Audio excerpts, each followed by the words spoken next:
वनांचल TV 24 live. 104 ambulance Rajnagar में आपातकालीन सेवा बहाल। 104 एम्बुलेंस सेवा मरीजों के लिए जीवन। राजनगर सामुदायिक स्वास्थ्य केंद्र के प्रभारी चिकित्सा पदाधिकारी डॉक्टर जगन्नाथ हेम्ब्रम की पहल से एक अतिरिक्त 104 एम्बुलेंस की व्यवस्था मिली, जिसका विधिवत शुभारंभ स्वास्थ्य कर्मियों की उपस्थिति में किया गया। इस दौरान डॉक्टर जगन्नाथ हेम्ब्रम ने जानकारी देते हुए कहा कि राजनगर सामुदायिक स्वास्थ्य केंद्र को सभी सुविधाएं मुहैया कराने का प्रयास जारी है। हालांकि अस्पताल में झारखंड सरकार द्वारा प्रदत्त 108 एम्बुलेंस की सुविधाएं उपलब्ध है।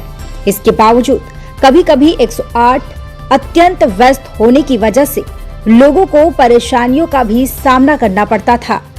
इन सभी परेशानियों के मद्देनजर एक अतिरिक्त एम्बुलेंस की मांग की गई थी, जिसे जिले के civil surgeon doctor Vijay Kumar के द्वारा राजनगर सामुदायिक स्वास्थ्य केंद्र को आपातकालीन के लिए 104 एम्बुलेंस की बड़ी सौगात राजनगर वासियों को दिया गया।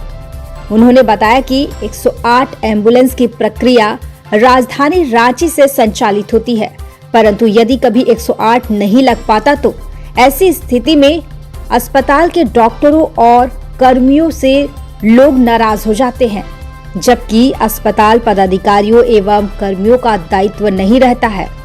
इन्हीं परेशानियों को दूर करने के उद्देश्य से एक अतिरिक्त आपातकालीन एम्बुलेंस 104 सेवा की व्यवस्था जिला सिविल सर्जन के द्वारा किया गया है।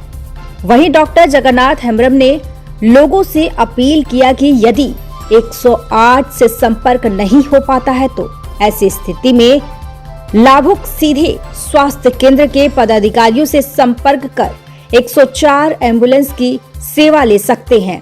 वहीं राजनगर सामुदायिक स्वास्थ्य केंद्र में अतिरिक्त एम्बुलेंस 104 के आने से राजनगर प्रखंड वासियों को आपातकालीन स्थिति में यह एम्बुलेंस वरदान साबित हो सकता है। रवि जी, ये बहुत चिर प्रतीक्षित हम लोग की मांग थी। हमारा आदरणीय सिविल सर्जन सर ने हम लोगों ने रिक्वेस्ट की थी, निवेदन किया था कि क्योंकि ये राजनगर जो क्षेत्र है ये चाईबासा और जमशेदपुर के बीच में बहुत हाईली सेंसिटिव और यहाँ अक्सर सड़क दुर्घटनाओं की संभावनाएं ज़्यादा होती है, तो यहाँ एम्बुलेंस की बहुत ज़्यादा ज़रूरत होती है।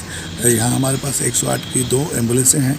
108 एम्बुलेंस की सेवाएं बदस्तूर जारी रहने के बावजूद भी कभी कभी सिस्टम की बाध्यता होती थी कि हम लोग रहते हुए भी 108 की एम्बुलेंस की जो सेवाएं हम लोग नहीं अवेल कर पाते थे, तो बड़ी अजीब तरह की समस्याएं होती थी। तो हम लोगों ने रिक्वेस्ट किया था कि अगर कोई एक एम्बुलेंस जो हमारे सामुदायिक स्वास्थ्य केंद्र राजनगर के ही लिए हो, जहाँ पर हम लोग उस एम्बुलेंस को अपनी स्थिति अपनी ज़रूरतों के मुताबिक हम लोग इस्तेमाल कर पाएँ, तो उस मांग को हमारे आदरणीय सिविल सर्जन ने कबूल किया और वो आज उन्होंने वो नहीं लेकिन फिर भी काफ़ी नहीं एक एम्बुलेंस उन्होंने मुहैया करवाई है हमारे ये राजनगर क्षेत्र की आम जनता के लिए। ये वरदान जैसी होगी। बस एक थोड़ी सी गुजारिश होगी, क्योंकि अब हमारे प्रशासन की तरफ से या सरकार की तरफ से इन एम्बुलेंसेस में फ्री फ्यूल की व्यवस्था नहीं होती है, तो एक अस्पताल प्रबंधन समिति का निर्देशन रहेगा।